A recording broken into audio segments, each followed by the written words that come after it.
You plant your feet on the impact-resistant polymer, the weight of the greatsword shifting as you bring it to a low, ready position. The amber glow of the blade pulses in a slow, steady thrum, reflecting in Pelvith's wide eyes. Try to keep up, Pelvith. I'll try not to vibrate your brain again. Pelvith snorts, though she grips her staff tighter, the wood creaking under her fingers. Her violet ETHERIUM begins to swirl with more intent, though it remains erratic compared to your dense, pressurized output. Big words for a man who looked like he was walking through knee-deep mud 10 minutes ago. Just keep that monster of a blade steady. If you spike your quanta, my staff is going to turn into a very expensive toothpick. You draw a breath, focusing on the internal flow of your energy. Instead of the crushing kinetic anchor you used in the trials, you attempt a more fluid, rhythmic release. You push ETHERIUM into the hilt of Calamity's anchor, and the air around the blade begins to shimmer with heat. The synchronization drill requires you to broadcast a stable frequency that Pelvith can latch onto with her own signature. It is a test of conductance, efficiency over raw power. You feel the heavy pendulum pull Myron warned you about, but you fight the urge to override it. You let the amber light bleed out in a soft, constant wave. Steady, steady. It's like trying to hold on to a lightning bolt. You have way too much baseline, Wyndra.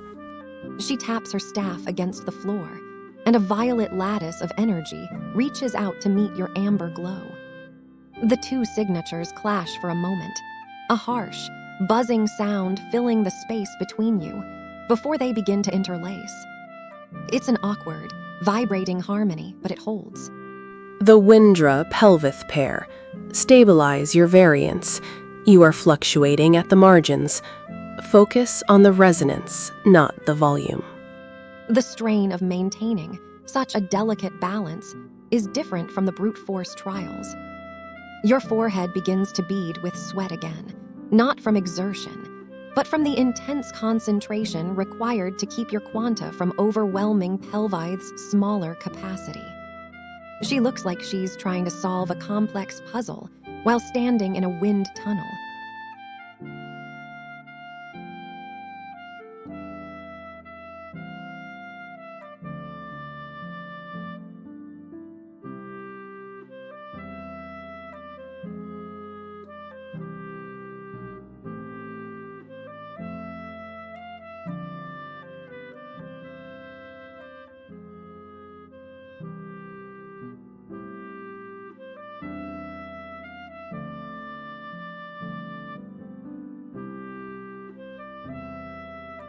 The distractions of the training hall, the shouting of other pairs, the metallic clatter of sparring, and even Pelvith's erratic breathing faint into a distant, muffled static as you let your eyelids fall.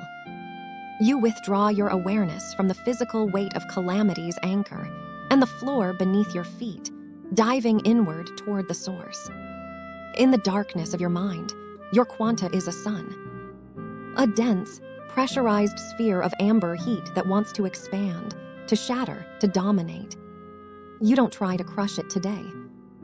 Instead, you reach for the edges of that sun, smoothing the solar flares into a singular, rotating ring. You visualize the ETHERIUM not as a weapon, but as a deep, resonant hum, a baseline frequency that is constant and unyielding. Ignore the noise. Feel the anchor. The link between you and Pelvith suddenly shifts. The buzzing friction between your signatures vanishes, replaced by a smooth, magnetic lock. By ignoring the external world, you've stopped reacting to her fluctuations, providing a granite-steady foundation that her violet energy can finally wrap around. It stopped shaking.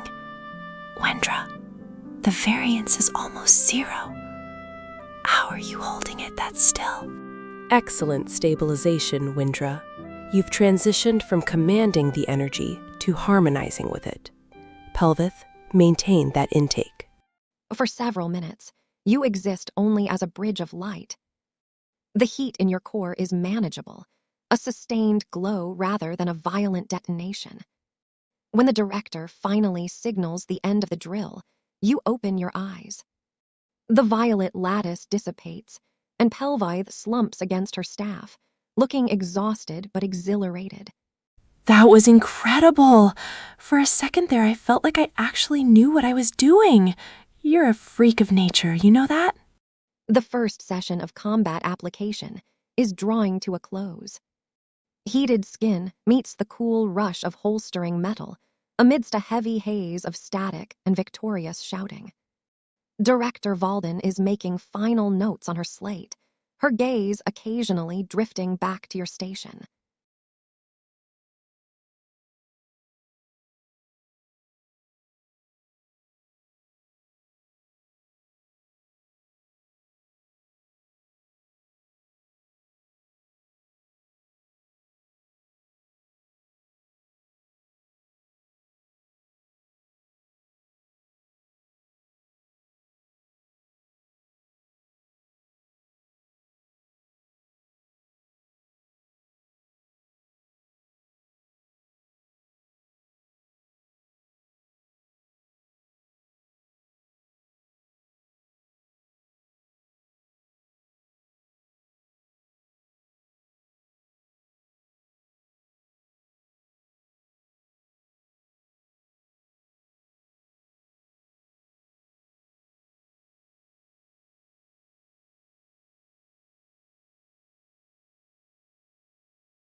You slide Calamity's anchor back into its harness, the dark leather catching the light as the amber glow of the blade dims. The physical weight returns to your shoulders, a grounding presence after the ethereal lightness of the synchronization.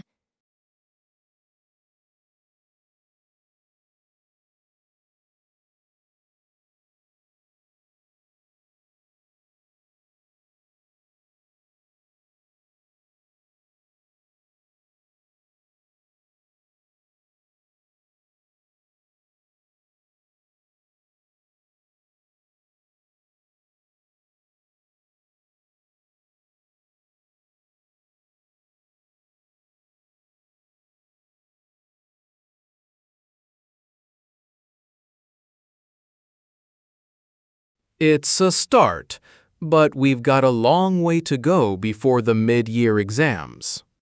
Pelvithe lets out a dry, hacking laugh, her messy curls bouncing with the movement. She looks around the hall, where other students are similarly drained, their first real taste of academy-level channeling having left them humbled. Spoken like a man who actually plans on passing them. I'll settle for making it through the week without blowing up a calibration station. But seriously, Wyndra, thanks.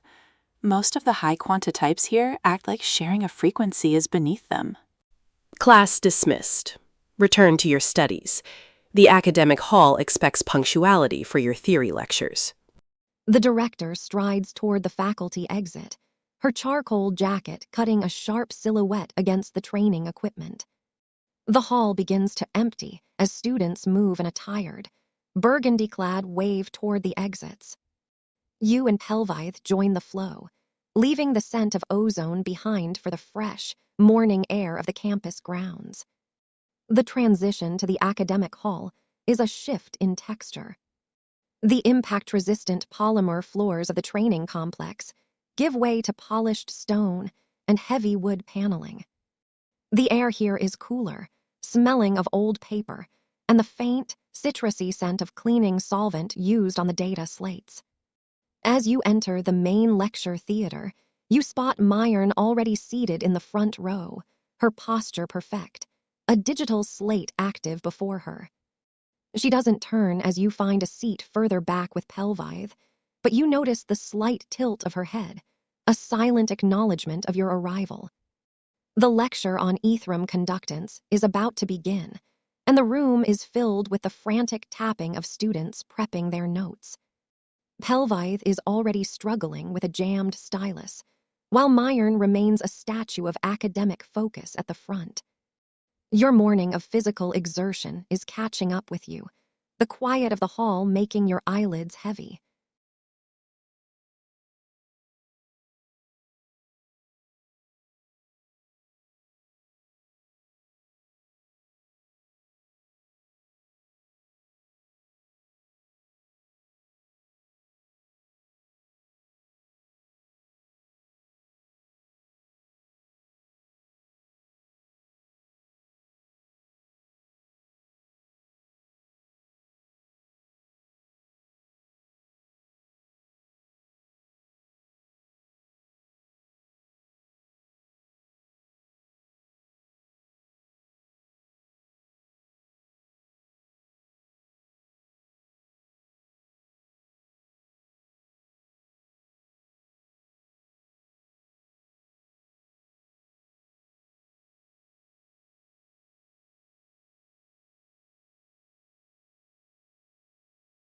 The low murmur of 60 students settling into their tiered seats creates a persistent hum against the hall's high, vaulted ceiling.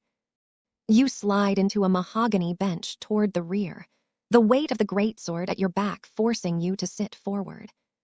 Beside you, Pelvithe is engaged in a quiet battle with her stylus, her face screwed up in a mask of frustration as she repeatedly jabs at a darkened screen.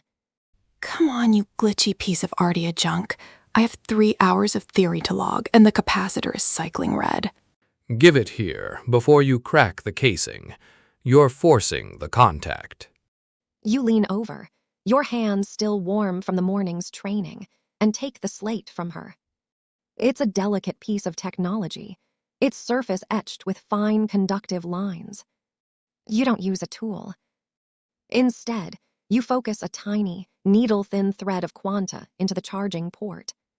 The device shudders, the red light flickering once before settling into a steady, healthy amber glow. The screen springs to life, reflecting Pelvithe's wide-eyed relief. You just jump-started a Tier 4 slate with a direct channel? You realize most people need a calibration rig for that, right? Consider it a benefit of the partnership. Just keep your notes organized. I might need to copy them if I fall asleep. A sharp rap of a wooden pointer against the lectern cuts through the chatter. Professor Galden stands at the base of the theater, his presence commanding immediate silence. Settling in, please. Today's lecture focuses on the conductance threshold, specifically why some practitioners experience a catastrophic feedback loop when matching with a higher output partner. At the front of the room, Myron's back stiffens. She doesn't look back, but her stylus pauses for a fraction of a second on her slate. Galden begins projecting complex ETHERIUM equations onto the wall, the golden light illuminating the rows of focused students. Pelvithe is typing furiously, her stylus now gliding smoothly thanks to your intervention. The technical details of the lecture align perfectly with the resistance you felt while synchronizing with her earlier.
The lecture hall remains a cavern of hushed tapping, and the dry, rhythmic scratching of Professor Galden's pointer against the stone. You lean closer to Pelvithe, your voice barely a thread of sound that stays beneath the ambient noise of the theater.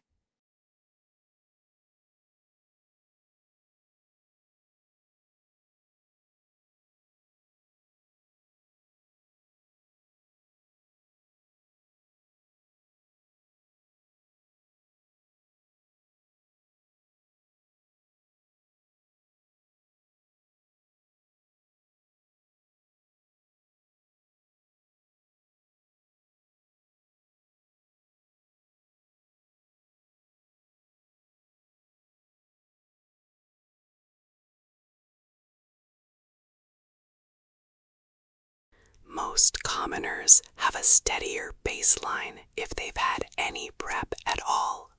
Pelvithe's stylus halts mid-sentence. She doesn't look at you, her gaze remaining fixed on the glowing equations at the front of the room, but her shoulders hunch slightly.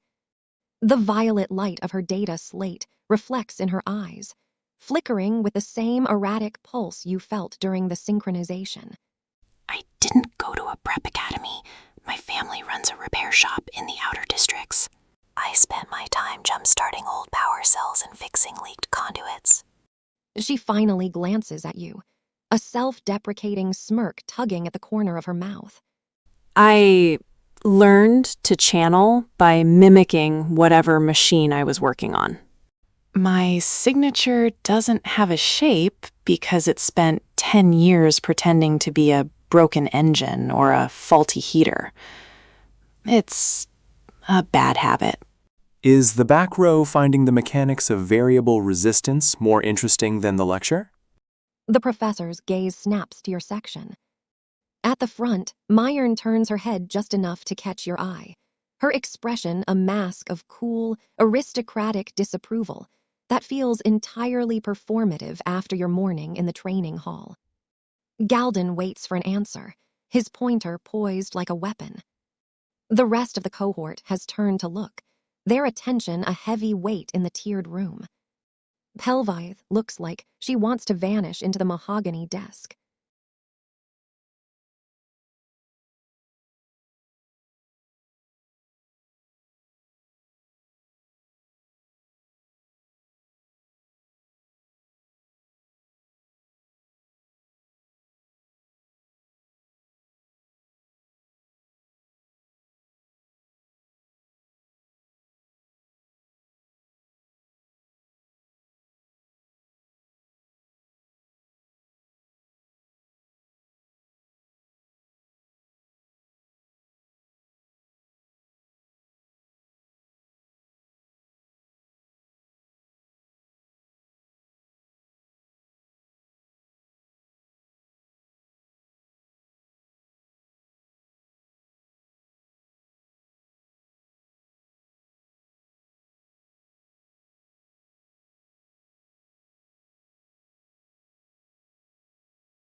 Apologies, Professor. My partner's equipment was malfunctioning. It won't happen again. Professor Galden's narrow spectacles catch the golden light of the projection as he peers over the rims at you. The tension in the room remains taut for a moment, the silence amplifying the hum of the data slates. Pelvithe's fingers are frozen over her screen, her breath held as if she's trying to become invisible. Equipment failure is a common excuse for a wandering mind, Wyndra. See that it remains functional. If I hear another whisper, I will assume your own conductance has reached its limit and dismiss you for the day. The professor turns back to the chalkboard, the pointer resuming its rhythmic tap against the stone. Pelvithe slumps forward, her forehead nearly hitting the mahogany desk as she exhales a long, shaky breath. Thanks for taking the hit. My family would have killed me if I got kicked out of theory on the first week because of a bad battery. At the front of the hall, Myron remains facing forward, though the way she adjusts the silver blonde braid over her shoulder suggests she is still tracking the interaction. She taps a quick sequence into her slate, the motion sharp and precise. The rest of the hour passes in a blur of technical jargon. Galden dives into the specifics of ETHERIUM inertia, the resistance a weapon offers when the practitioner's quanta isn't properly phased. You find yourself looking down at your hands, still feeling the phantom weight of Calamity's anchor and the strange, fluid connection you shared with Pelvithe earlier. The theory is beginning to provide names for the sensations you've been experiencing by instinct. As the final bell tolls, the theater erupts into the sound of closing slates and shifting bags. The afternoon is yours. The training complex remains open for personal drills, but the library calls to those who struggled with Galden's equations. Myron is already standing, gathering her things with a fluid grace that draws eyes from across the room. She glances toward the back row, her silver eyes lingering on you for a heartbeat before she turns toward the exit.